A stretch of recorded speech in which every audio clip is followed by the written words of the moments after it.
I want to introduce you to our special guest today, and then we're going to talk a little bit about the teenage brain and how special and unique it is, and then we'll hear from them. But we have with us today Captain McMaster, Sergeant Draper, who they were both here earlier today with Chief Broadway doing a presentation for our 4th through 8th grade warriors on cyberbullying. And then we have Task Force Agents Bill Newsy and Melissa France. And of course, Chief Broadway is hanging over there. So do you want to give a quick introduction and then I'll do the rest of my part? Well, good afternoon once again, and thank you all for coming out this afternoon. It says a lot for you being here and seeing you attend. I want to publicly thank Ms. Dial for her leadership and just being proactive and having the assembly today and assembly this evening to educate you, make you aware of what's going on the internet, the dangers of it, and being safe on. So I want to give you thanks and really appreciate you doing this. This afternoon, Sergeant Draper and Michelle Rogers did an outstanding job in talking to your kids about safe use of social media, gaming, general internet use. But they also talked about the consequences of cyberbullying. And I must tell you, your kids were great. They were engaged, they gave a lot of feedback, answered a lot of questions, and I really believe that they learned a lot. But tonight, you're going to hear from an expert in this field. He's going to give you advice as parents on being aware, going to offer some stats, give you some knowledge, how to keep yourself and your kids safe in this cyber world. You know, as parents, we've done a great job telling our kids, don't talk to that stranger. Don't get in that vehicle with somebody you don't know. We're at amusement parks with our kids at Disney or some other type of park. Our eyes are on our kids at all times. Our kids may be playing in a yard or a driveway, and we're watching them. In that playground, we're watching them. But the playground has changed for all these perpetrators and these predators. They're on our internet, committing crimes against our children, committing crimes of fraud, all through the internet and through this cyber world. So law enforcement had to make those adjustments, those necessary adjustments, and those deployment of resources to address this issue and address this growing concern. One thing that we did at the Clermont Police Department, we assigned a detective to the Cyber Crimes Task Force, which is Detective France, or Special Agent Melissa France here. And what she does is she does investigations of crimes over our internet, specifically crimes against children. And this task force is great because it's a joint multipliers, force multiplier of several agencies working together to make an impact in this horrific crimes throughout using the internet and cyber world. But I'd like to introduce you to our speaker today. He is Special Agent Bill Newsy. He has been with the Altamont Springs PD for 20 years. For the past 4 years, he has been assigned to the Florida Department of Law Enforcement Cyber Crimes Task Force. And for 11 years prior to that, he was a major crimes investigator with the Altamont Springs Police Department. Since his assignment to FDLE's Cyber Crimes Task Force, he has been involved with countless numbers of investigations, specifically dealing with child pornography. Several of these cases have roots right here in Clermont and in South Lake County. He's a highly decorated law enforcement officer. As I mentioned before, he's an expert in his field. He's also a friend. And I just want to publicly commend him and Detective France for the work that they do. What they see on a daily and weekly basis would blow your mind, and the arrest of these individuals that they make will blow your mind what they see on search warrants and what these predators and pedophiles are doing on our internet trying to lure our children. And they see this on a daily, weekly basis, maintain their composure, and continue to make an impact in this community and our surrounding communities. So thank you both. I tend to be very loud anyway. You can't tell from the beard. I shaved this morning. I'm Italian, so I talk real loud and with my hands. So don't get offended if I start doing this a lot. My name is Bill Newsy. I'm a task force agent with the Florida Department of Law Enforcement. And as the chief said, I work with the Altamont Springs Police Department. I enjoy doing these presentations for a couple of reasons. First and foremost is I'm the father of a 17-year-old son. Every day I wake up, I watch him walk out the door, and I pray he makes good decisions. I have to pray he makes good decisions because I can't follow him around anymore. I have to go to work, and he's got his own social life. And every now and then we have to extend that limit of trust. Hopefully my presentation here today can allow you to extend that trust, but be a little sneaky and see what maybe they might be up to. First, because no one wants to take part in these things, everybody raise one hand. Come on, everybody raise a hand. Leave your hand up if you would allow a stranger into your child's bedroom. That's the answer you look for. However, the internet is a door or a window into your child's room. If your child has a computer, a cell phone, a tablet, a gaming system that accesses the internet, strangers have access to your child, regardless of the age. This is 10-year-old Becky's 12-year-old friend.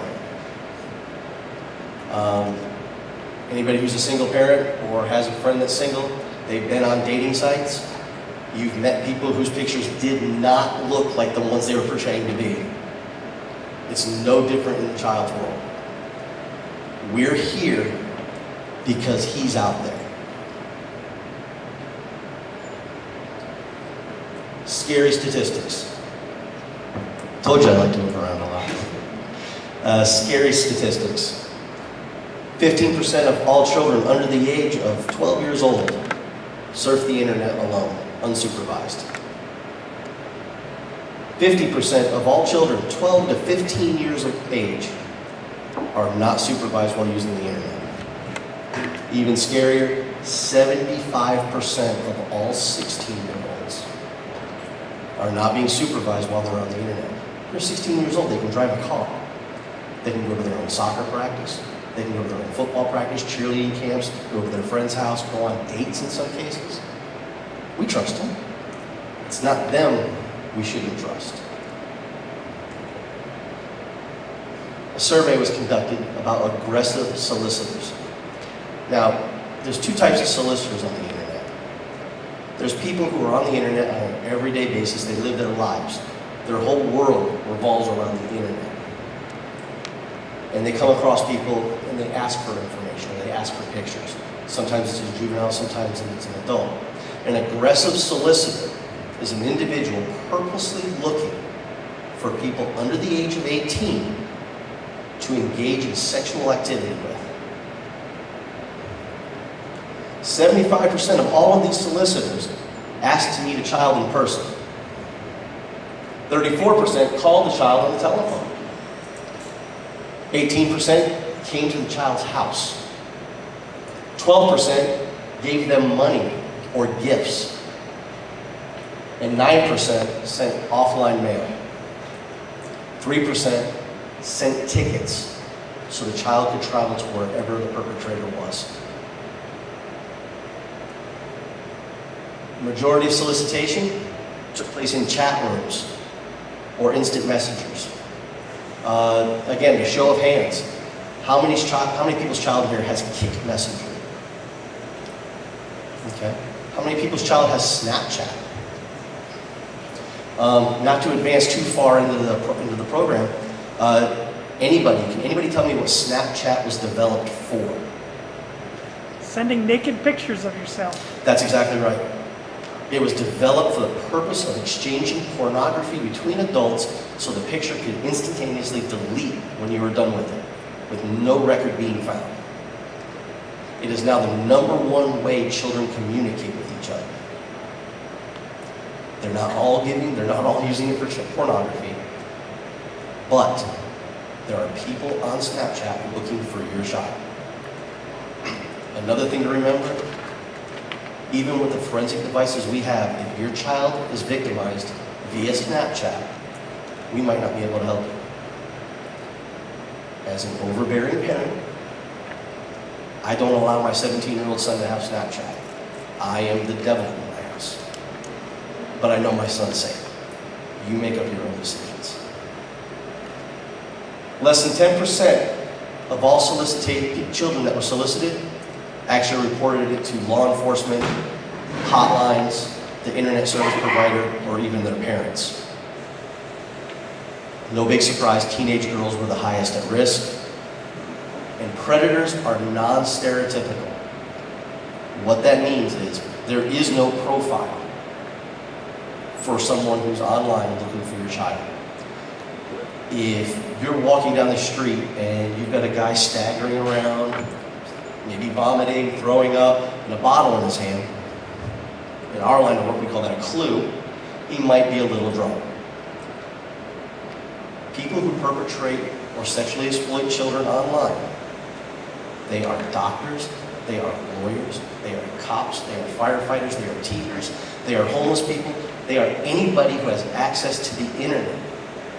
This is not a story to make you scared. This is not a story to make it sound like a grand, case. We've arrested every one of these types of people. And their cell phones. Why do you think cell phones are so important to bring up? Because they're computers. Show of hands, who, at 13 years old, who in this room had a cell phone? Who had a pager? We now have a device that we can hold in our hand, ask it questions without even typing anything. Push a button, Siri, how do I get here? What do I do? Answer math problems for us. Unfortunately, we all, it's mostly used to take pictures making duck faces. But it's capable of doing all these things. It's a small computer connected to the internet. Most children don't even use their laptops anymore. They do everything on their cell phones. And so do the bad guys.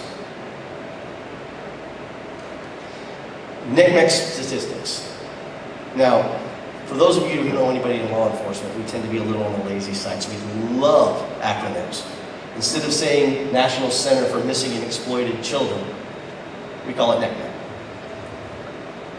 An estimated 1 in 5 girls and 1 in 10 boys will be sexually victimized by the time they reach the age of 18. Only 1 in 3 will tell somebody. 1 in 7 children who use the internet will receive a sexual solicitation while online. 1 in 7. There's probably 21 people approximately in this room. 3 people's children in this room. Hopefully they'll tell you.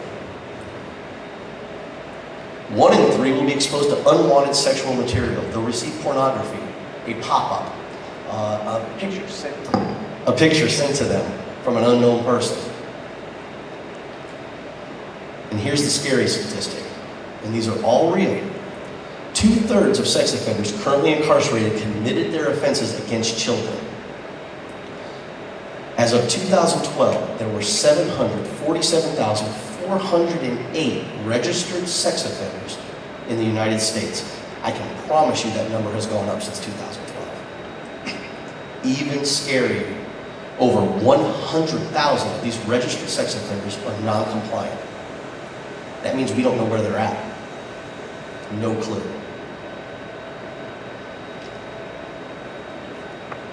Danger areas to look out. This is where you want to pay attention as a parent, because this is where we're going to step up our game and we're going to protect our kids, if we're not already doing it. You're here today, so I know you're doing something right. You obviously can. Chat rooms. Teen chat. Only teens go in that room, right? It says it right in the title. I've got a profile in teen chat. I definitely am a lot older than a teenager. But it says I'm 14 years old. I can tell you I've arrested people out of that chat room because they weren't 14 either. Chat roulette. Scary thing about this website, if you're not familiar with it, you log on. It's purely anonymous. You sit there and every so many seconds you get a new screenshot of somebody's webcam who's also on. So you're just random people who are on there.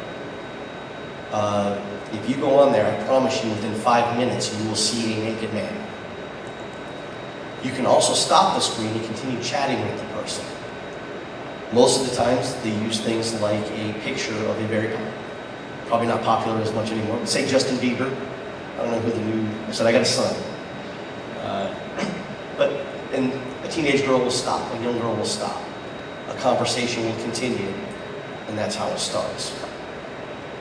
WhatsApp or Kick Messenger, I'm just going to ask right out there. Kick Messenger is a way to send text messages to your friends.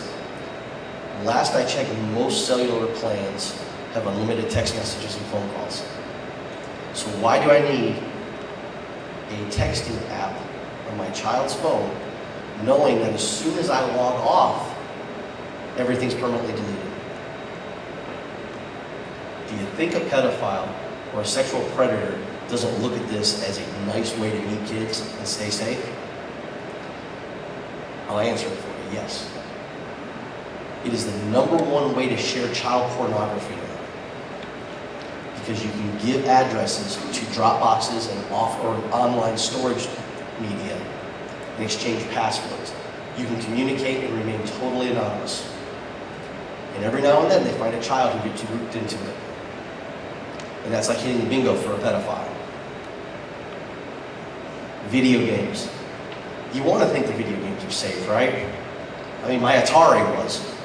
But now they connect to the internet. And admittedly, my son's got a PlayStation 4. He's online. We've got family in Scotland. He puts on the headset. He talks to them for hours playing FIFA. Unfortunately, there are random people you can go to and chat with while you're playing these games. And during a conversation on the phone, you can talk a kid into anything. Again, I'm the father of a 17-year-old son. He's an athlete. I love him more than anything in this world. God bless him. He's got a heart of gold. When it comes to common sense, he's got a little bit longer to go before he's ready to experience everything in the world. Online games, World of Warcraft, and even Minecraft. They're out there playing those games. If your child is playing any of these games, there is absolutely nothing wrong with walking into their bedroom, talking with them, taking interest. Hey, how do you play this? Can I grab a controller? Can you teach me? Again, they're going to come to an age at some point and they're going to say, get out of my room, I don't want to do it. Start when they're young. Learn how to play these games. Hang out with them. Put the headset on. And if you want to be sneaky, put it on and turn the game on when they're not home. Software, if you've got a teenager who's downloading music, you don't have to raise your hand for this one. If they're downloading music, there's a way to communicate. It's also where we detect people downloading child pornography. We are an 8-man unit, and we conducted 54 search warrants last year on people downloading child pornography through peer-to-peer software. And that's just in 4 counties. And of course, social networking. I don't think teenagers use Facebook as much anymore. Instagram's kind of on the decline. Snapchat, as I said, it's through the roof. Twitter, it's still out there. They're communicating and they're sharing too much information. Social media is fine as long as it's monitored. We as parents have to take that active interest. Oh, you can have a social media account, but guess who's going to have access to it? And you start from the beginning. We're not here to be their friends. In a perfect world, we'll be both, right? It's not going to happen all the time. In the end, they're going to love you for it, and they're going to be safe. The profiles contain too much information. Are they set to private? Have you blocked everybody who can't be their friend? Then the question is, who are their friends? If your child has an Instagram account with 700 followers, does your child have 700 people attending their birthday parties? Do we know everybody? Does your son or daughter even know anybody in Rhode Island? Why are they friends with them? Ask the questions. Maybe perfectly innocent. Oh, that's Nikki's cousin. You met him last summer when we were at the family picnic. Oh, okay. Asking questions does 2 things. It shows an interest, it shows you care, it keeps your child safe, and it warns your child that you're going to ask questions. And again, with the cellular phone, it's got the internet and texting right on it. They don't need a computer, they don't need a video game system, they don't need anything. They can access the entire world on their cell phone. Here's some email names. Cheer for Wildcats, Go Cats 17 Girl. If these are your Kick Messenger or your Snapchat screen names. And you've put in your profile, you're from, I don't know any mascots, but I think Wildcats, so bear with me. You're from Tuscaloosa, and the local high school mascot is the Wildcats. I know you're 17 years old. Cheer for Wildcats, you're probably a cheerleader. Did you know you can access yearbooks online now? With no account, it doesn't cost you anything. People go on these websites and they scan their yearbooks. Not necessarily with permission or anything else, but they scan them on all these websites and they share them. I can probably find with just a screen name, if there's 12 cheerleaders at a school, this girl's one of those 12, and I've narrowed it down to 12.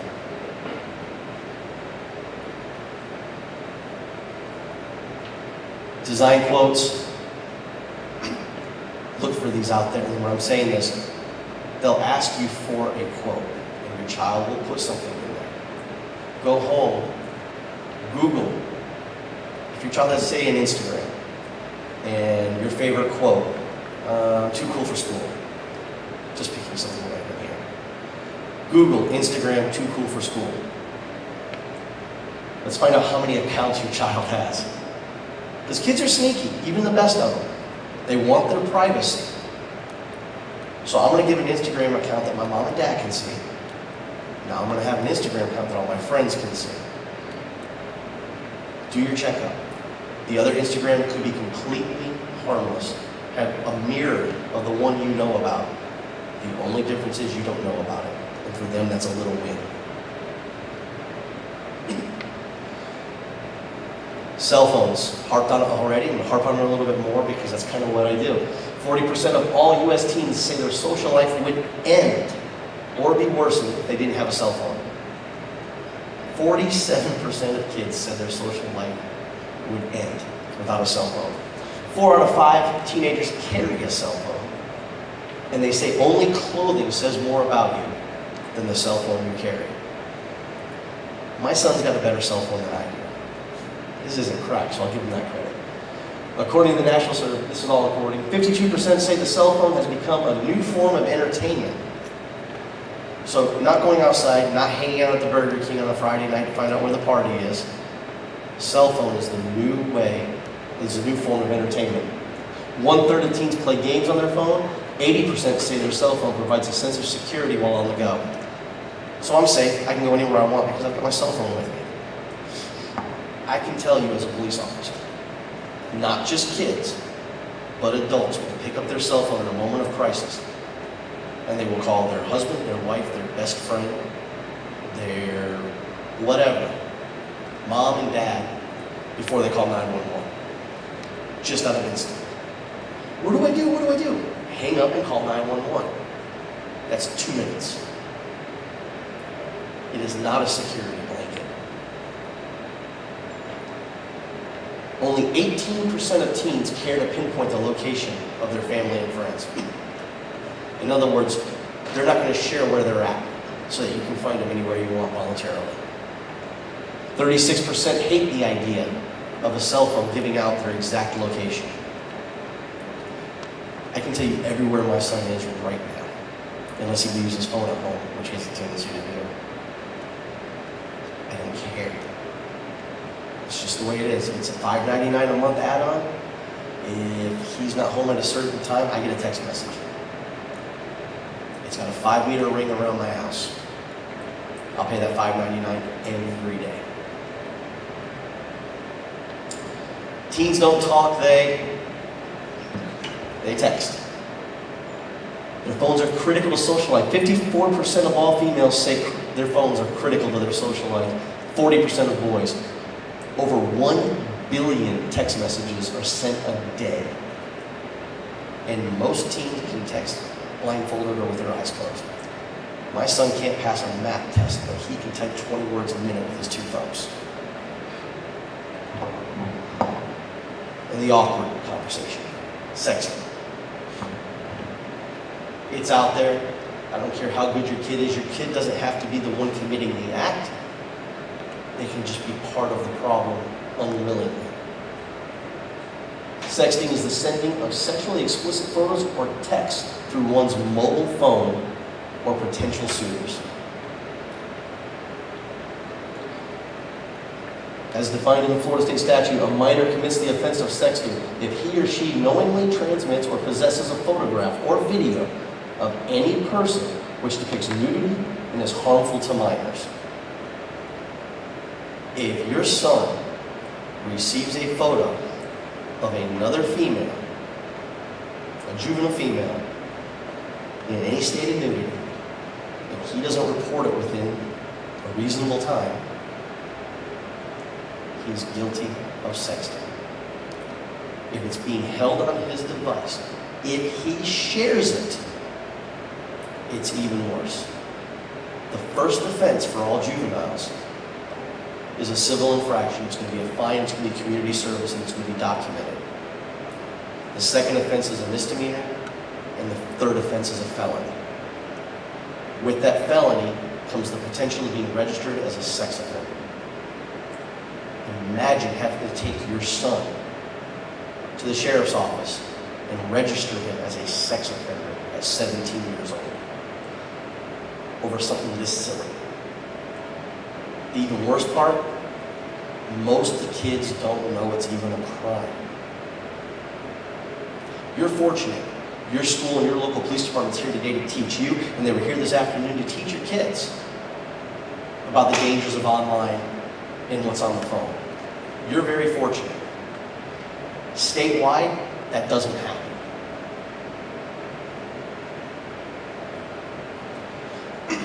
Now, there's 18-year-olds in the school, right?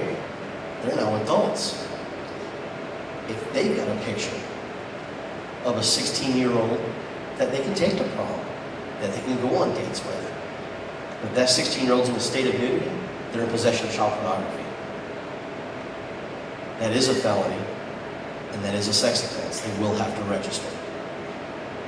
Educate your children.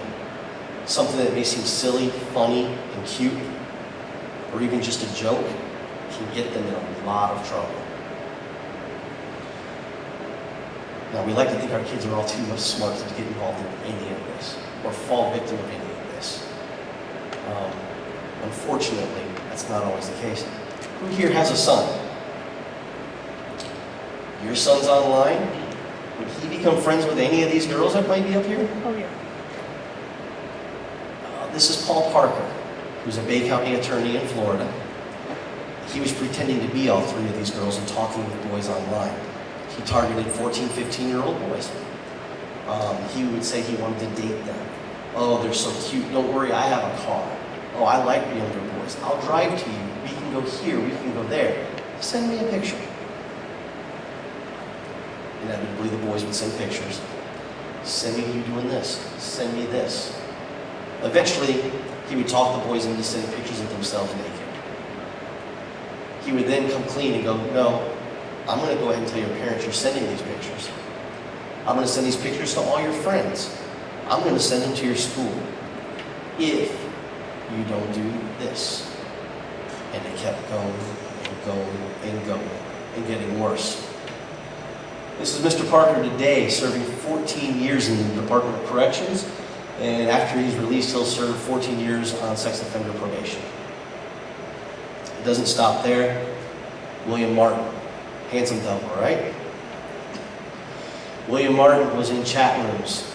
He readily admitted he was 38 years old. He's talking with a random girl named Brooke Michaels. The conversation starts at 9:50. 7 minutes into the conversation, he asks her age and she tells him he's 14 years old. Knowing she's 14 years old, 13 minutes into the conversation, he asks for a picture of her anyway. 26 minutes into the conversation, he starts asking if she's got a boyfriend.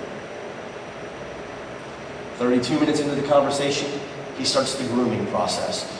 Now, those of you who are familiar with what grooming is, these people are so sick. They will take whatever time they need. It could be minutes, it could be hours, and believe it or not, it could be months or years to build a relationship with the child.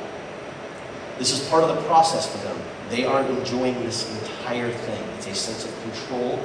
It's a sense, it just gives them that euphoric feeling because they know they're preying on a child.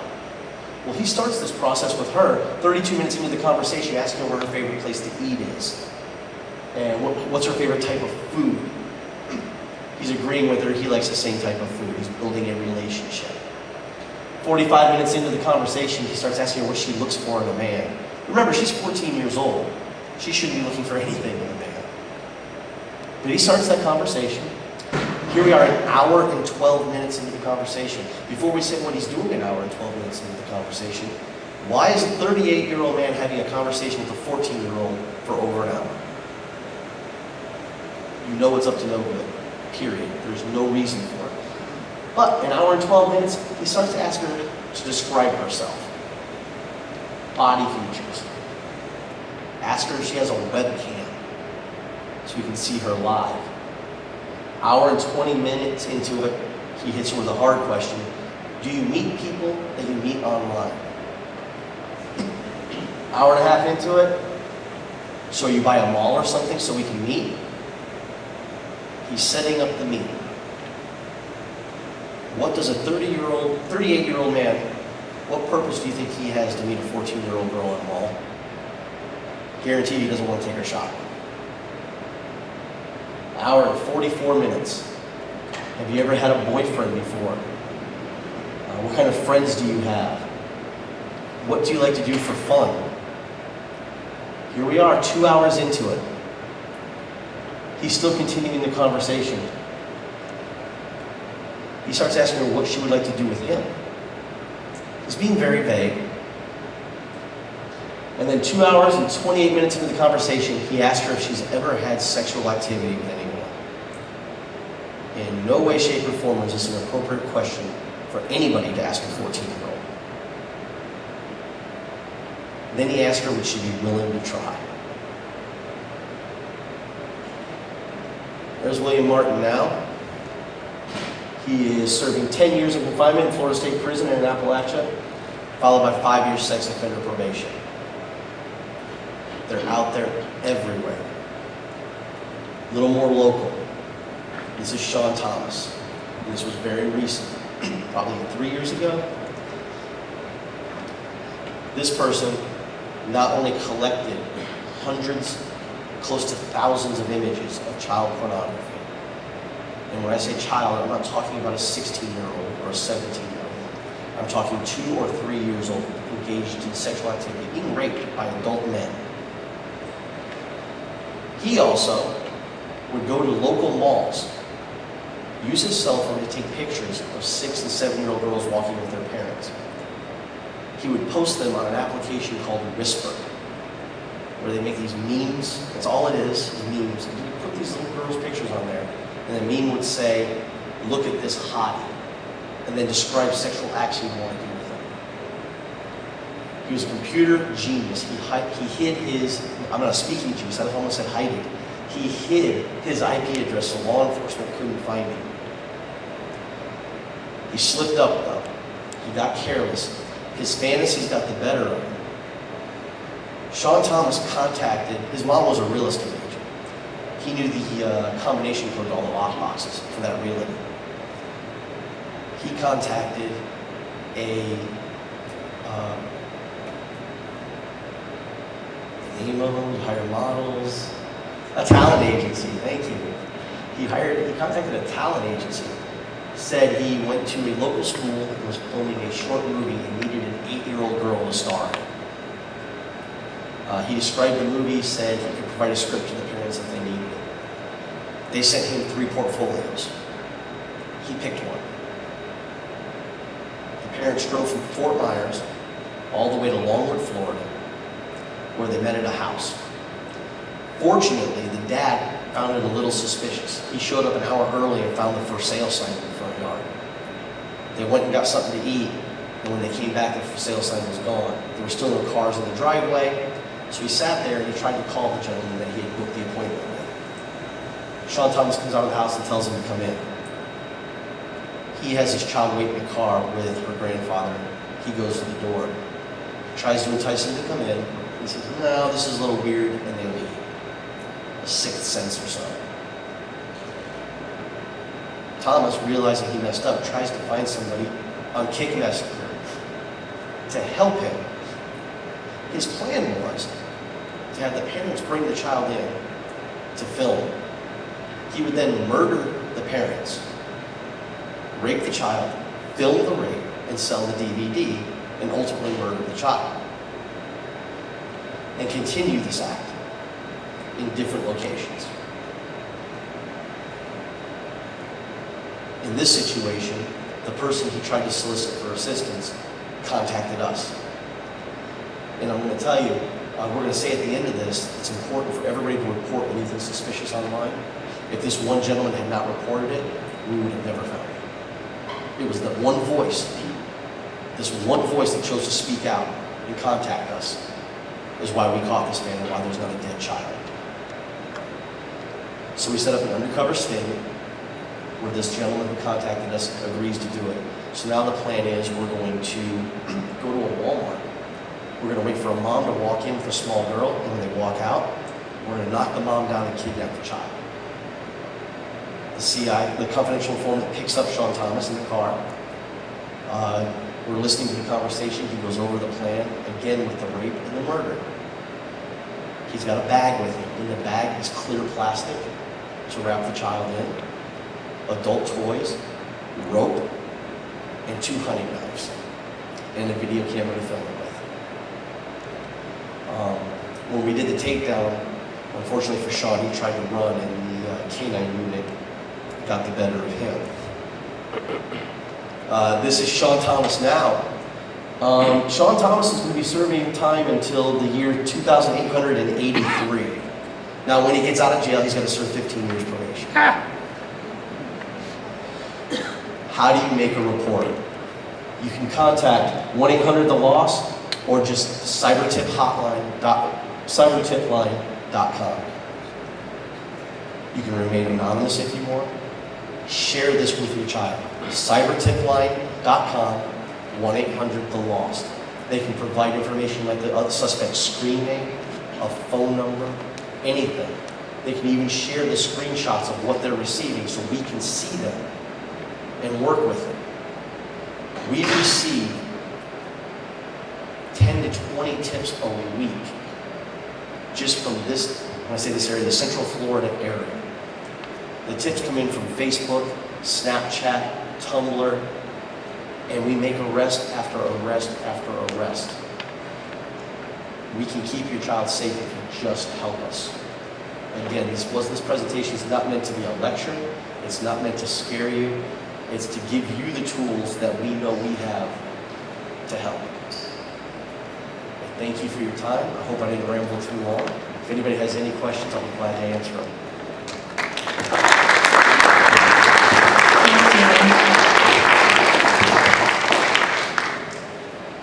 I will say that today with the kids, we were mostly focused on cyberbullying and bullying and what that looks like online and how easy it is to participate in that online even if you don't mean to. So we did not cover these heavy things with the kids today. That's your job as parents. We're here to support you, but we certainly, even as this great and awesome National School of Character, see things like this happen with our kids because they just don't stop and think. So I do encourage you to have those frank conversations with your kids about sexting. Even our 4th graders, it begins to become time as they have more of a digital presence online. It feels early, but just setting those guidelines and boundaries. And I know some of you, your kids didn't want you to come tonight because they don't want you to go home and set rules and make changes. So when you do that, just tell them the chief told you to do it, not me. So I have a pop quiz for you about what's going on in the mind of a middle schooler. Is it ancient history, how to write a literary analysis, the definition of a quadratic equation, or themselves? It's always themselves. The tween brain and the early teenage brain is very different, and we start seeing it here specifically in 5th grade through 7th grade. Their brain gets a little bit foggy, and even into 8th grade, and I have a son who's a freshman in high school, he's still a little bit foggy. So we have to remember that the prefrontal cortex of their brain, the thinking brain, doesn't reach the last stage of development until they're 25. So sometimes I have to remind my husband, don't kill the children. Their brains aren't fully developed yet. They don't mean it. But they look like little adults, especially in middle school, but they're not. They're not as mature, and they don't have the brain maturity that we think they do. And a lot of times what that looks like is poor organization. Have you walked into your kids' room lately? Have you looked in their backpack? Planning and prioritizing is difficult for them. And particularly important for tonight's information is that they have a hard time with impulse control and evaluating situations for safety. They're very impulsive. They act very quickly. The other part of the brain that's underdeveloped in the tween and early teen years is the part of the brain that leads motivation and helps them make decisions.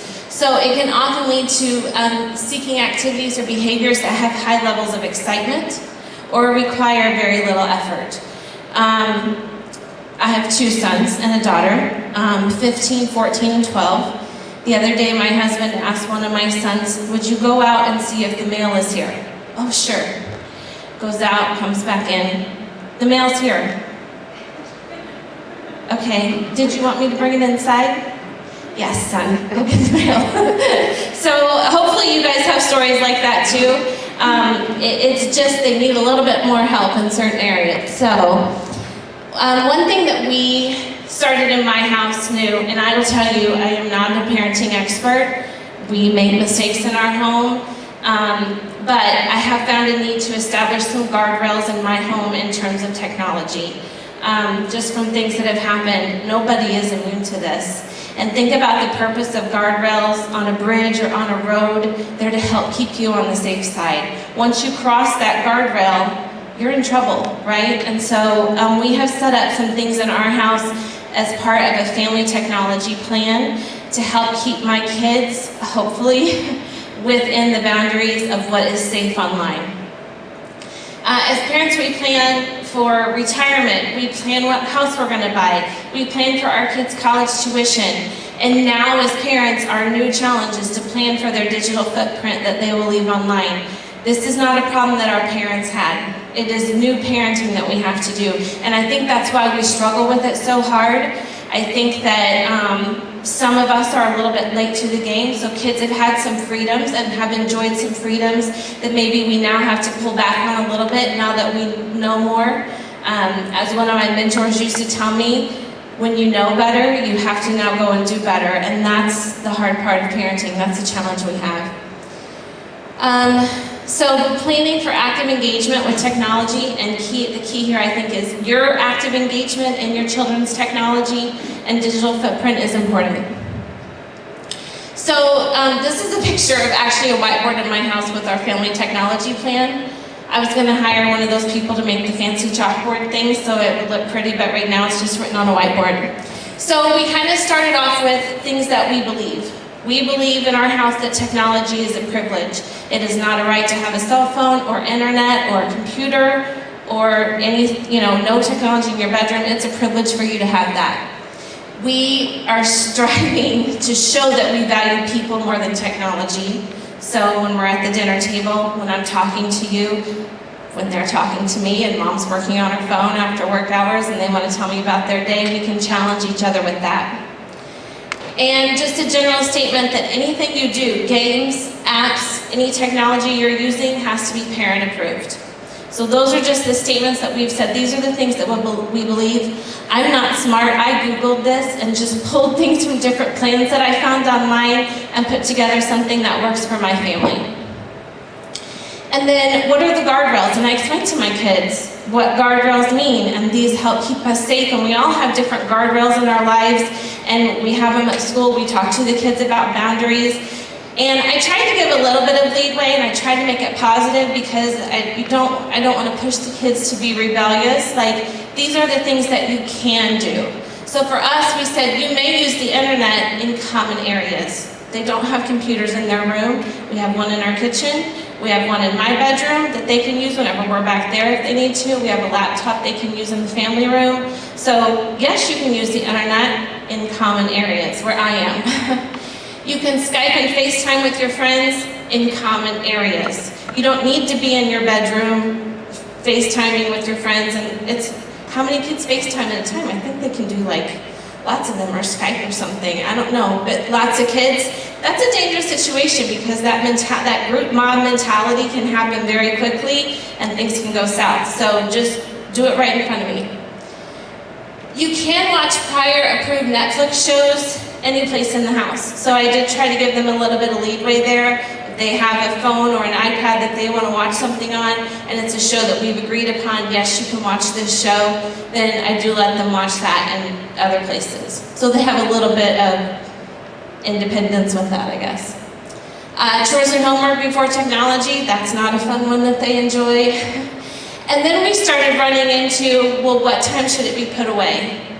I don't know if you've heard the research on, you know, the screen, how so much screen time can give you a hard time falling asleep at night, but that is out there, that we're on our phones late, and then it takes a while to detox from that.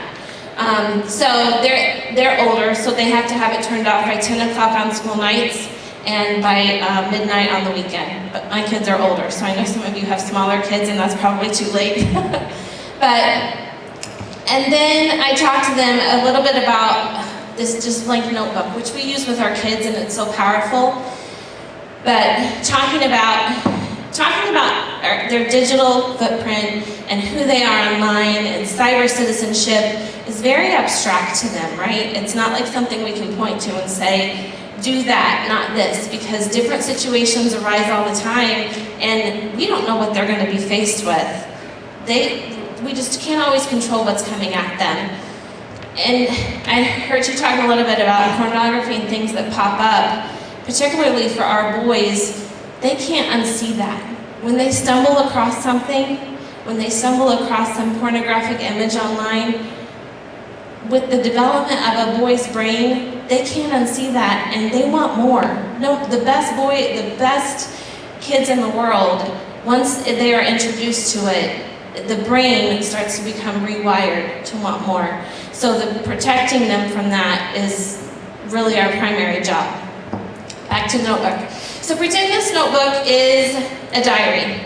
And in the diary is written down every word you say online, everything you type, every website you look at, every picture you post, everything you download, everything you do online is in this diary. And then think about, would you want someone to read it? Would you want your mom to look at your digital footprint, where you have been online, what you have looked at, what you have posted, what you have typed? And some adults need to think about that a little bit too, I think. Right? Because we're very brave behind our screen, and we're very critical behind our posts on Facebook or our comments on social media, and things that we would never say or do to anybody in person.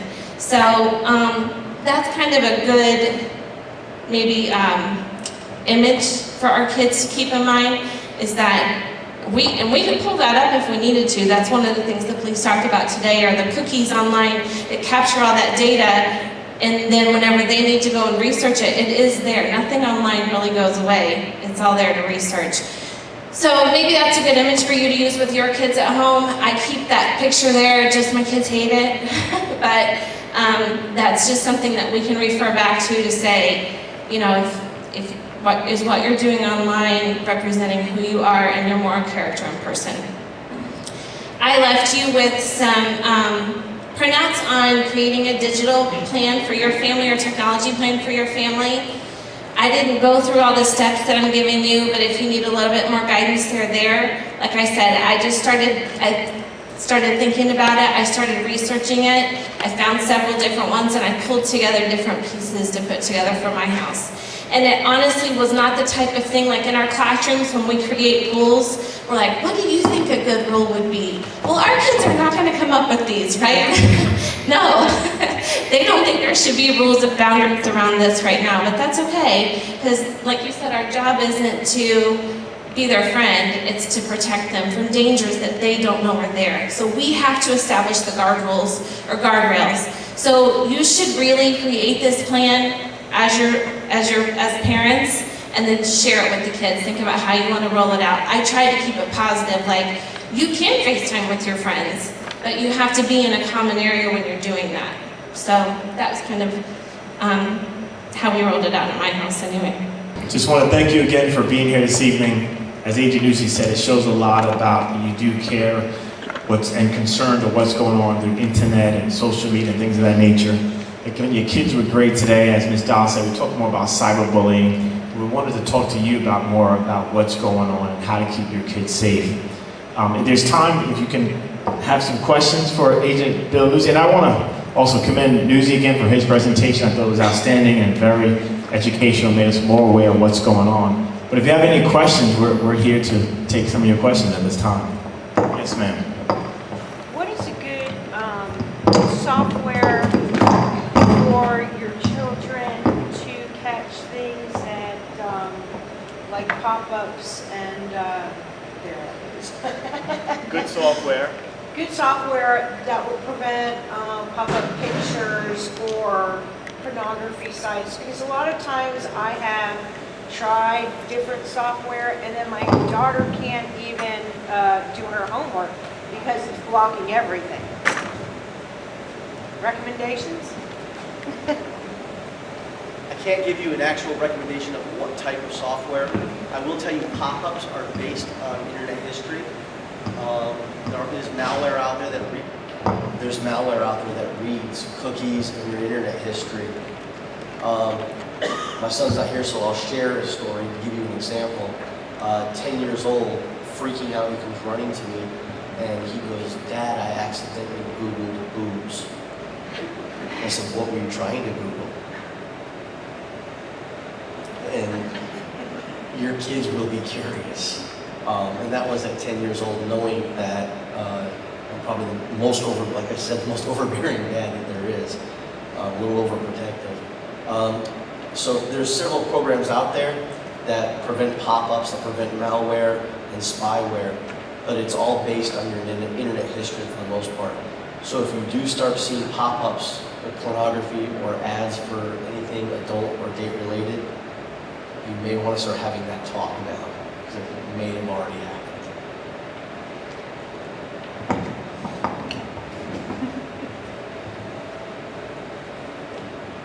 Good evening. I'm sorry I was late arriving, but I heard your comment toward the end of the presentation that tip line of yours gets up to 20 separate tips each week. Do all of those tips result in arrests? I mean, is it really that big of a problem in our area? Because I always regularly check online with the Sheriff's Department all the listed sex offenders or registered sex offenders, but from what you said, it led me to be concerned that maybe it's a whole lot worse than even I've seen online at the Sheriff's Department. Great question. To answer the question right off the bat, and I'll explain a little bit more, to be very blunt, unfortunately, not all those tips end up in an arrest. And when I said 20 in this area, that's 20 assigned to the Florida Department of Law Enforcement. Orange County Sheriff's Office gets their own tips. Seminole County Sheriff's Office gets theirs. Same with Lake County and all the Sheriff's Office. Anything that should go to a municipality or is undetermined where the location is comes to us in this area. So 20 tips a week isn't even the, no pun intended, tip of the iceberg.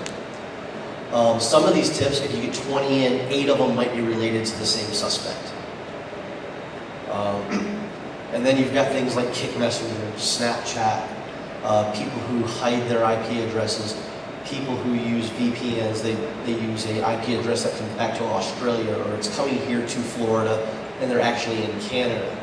So we'll forward those tips to the appropriate agency or through Interpol or to whatever state it needs to go to.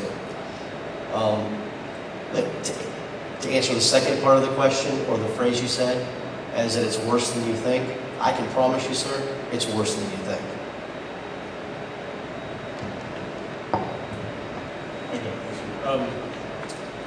My head swirled based on everything that you just mentioned. And I have 2 boys and a daughter.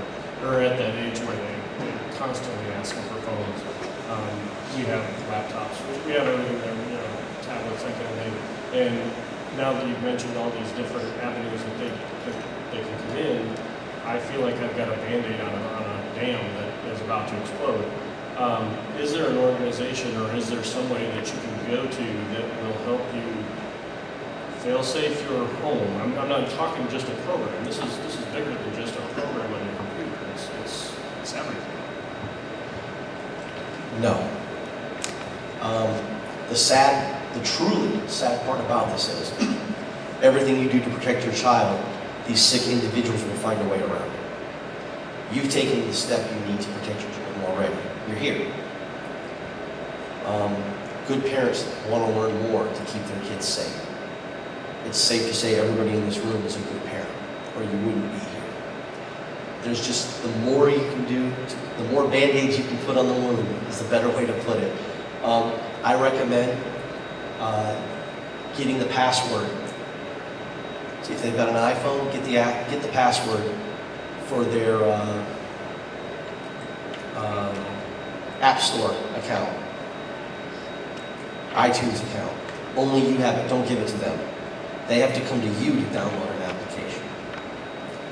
If they've got an Android phone, install SMS backup.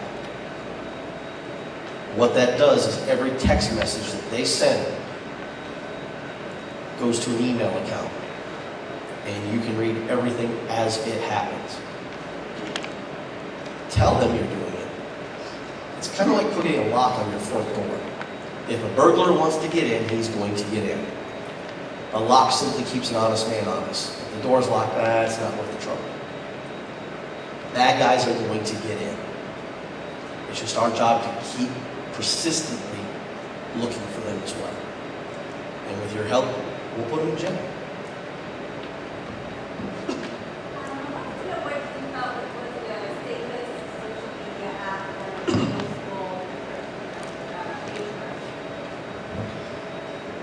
The safest social media app for middle school, you said, or for just for children in general? I honestly don't have an answer for that. Like I said, we've gotten cyber tips for Roblox, which is a Lego-based children's. So, again, the safest thing out there is a persistent parent. You're it. You're the ground defense for all of this. Educate yourself. Be there. Spy on them. Whatever you've got to do. We've got to do whatever we can to keep our kids safe. That's our #1 priority. Do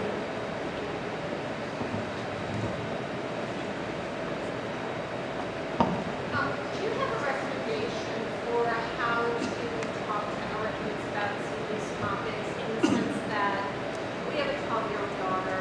Obviously, there's some very heavy material that was covered.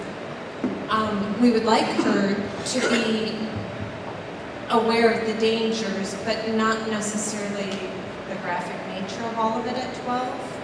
Is there a way to help them, because I don't know how other people's kids are, but my 12-year-old knows everything, and I don't know anything.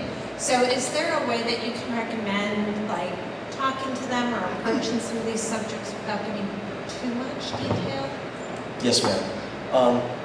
The best way to do it is just get involved as a parent. As I mentioned, if they're playing video games, play the video games with them. Act like you're interested. As you said it perfect. Your 12-year-old knows everything, you know nothing. The best way to enter that is pretend they're teaching you something. Now, you've got Instagram. Listen, I just set up an Instagram account. How do I do this? I can almost guarantee you the very first person they're going to friend or follow is themselves on your account. And that's step 1. Taking an interest in what they're doing and allowing them to teach you how to use these social media applications that they're already part of lets you into their world. And it does educate you, because I guarantee you they probably do know more about that stuff than we do. On another note, if it seems efficient, not to put you on the spot, but I will sit down with the principal. We've got presentations for children, and we will develop one together that the school would feel comfortable, and they are not this graphic. This was for parents. We will sit and develop one together that the school is comfortable for, and we'll do another presentation for your children. No problem. Absolutely. I would just add to that, don't wait until you need to have the conversation, because then your kids have bumped up to that guardrail and gone over the other side of it, and you have repair work to do. And, some of those things are difficult to come back from. So think about what your kids can handle, because all of our kids, even at 12, are at very different levels of maturity, but they know more than we think they know. And they know more about what he presented than we think that they do.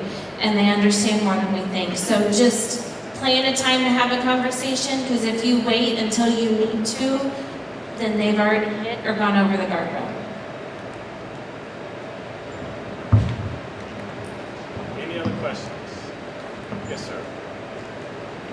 There's, you mentioned Minecraft. There's a handful of, probably more than a handful of kids in this school that use Minecraft. And somehow they can get online with each other. Part one. Part two, somehow in the conversation, the word gamers keeps coming up. Do you know anything about that? Is that something? Gamer is just a terminology of someone who plays the games online.